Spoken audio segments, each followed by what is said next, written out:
Hello विद्यार्थियों, online class के इस वीडियो लेक्चर में आपका एक बार फिर से स्वागत है। आज हम कक्षा 8 का 12वां अध्याय सुदामा चरित्र की 5वीं व्याख्या देख रहे हैं। तो सबसे पहले हम व्याख्या देखते हैं कि जो हमें पद्यांश दिया गया है। वैसो ही राज समाज बने गज बाजी घने मन भ्रम छायो कंधो परियो कहूँ मार्ग भूली की फेरी कई मैं अब द्वारका आयो। भोन बिलो की बे को मन लोचत सोचत ही सब गांव समायो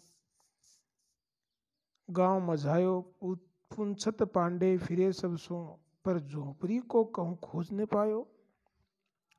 तो देखो, इसका सबसे पहले हम शब्दार्थ देखते हैं। वैसो ही यानी वैसा ही, उसी तरीका।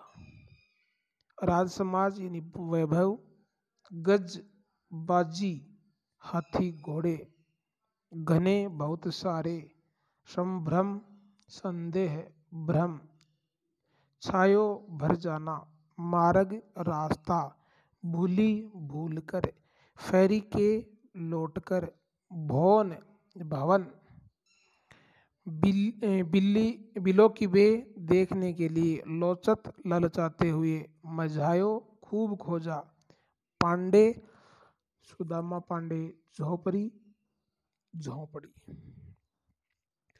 तो सबसे पहले हम इसका संदर्भ देखते हैं। संदर्भ में हम लिखेंगे प्रस्तुत काव्य पंक्तियां हमारी पाठ्य पुस्तक वसंत भाग 3 में संकलित नरोत्तम दास द्वारा रचित सुदामा चरित्र नामक पाठ से ली गई है। फिर हम लिखेंगे इसमें प्रसंग में हम लिखेंगे कि प्रस्तुत पंक्तियों में कवि नरोत्तम दास ने वर्णन किया है कि किस प्रकार कृष्ण की अप्रत्यक्ष कृपा के कारण सुदामा ग्राम और गृह यानी घर के स्थान पर राजमहल और द्वारका जैसी शोभा आ गई, जिसे देखकर सुदामा चकित हो गए और अपनी झोपड़ी का पता पूछते हैं। अब देखते हैं व्याख्या। वैसो ही राज समाज बने गज बाजी घने मन संभ्रम छायो कंधो परियो कहूँ मार्ग भूली की फेरी के मैं अब द्वारका आयो। द्वारका से खाली हाथ और कृष्ण से नाराज सुदामा जब अपने गांव के पास पहुंचते हैं तो आश्चर्यचकित रह गए। उनके गांव में द्वारका जैसे ही राजकीय वैभव दिखाई दे रहा था। बहुत से हाथी घोड़े और चारों ओर द्वारका जैसा वैभव देखकर उनके मन में संदेह उत्पन्न हो गया कि भोन बिलो की बे को मन लोचत सोचत ही सब गांव समझायो पूछत पांडे फिरे सब सो पर झोपड़ी को कहूँ खोज न पायो। उनके मन में यह संदेह उत्पन्न हो गया कि कहीं वे वापस भटक कर द्वारका ही तो नहीं पहुंच गए हैं।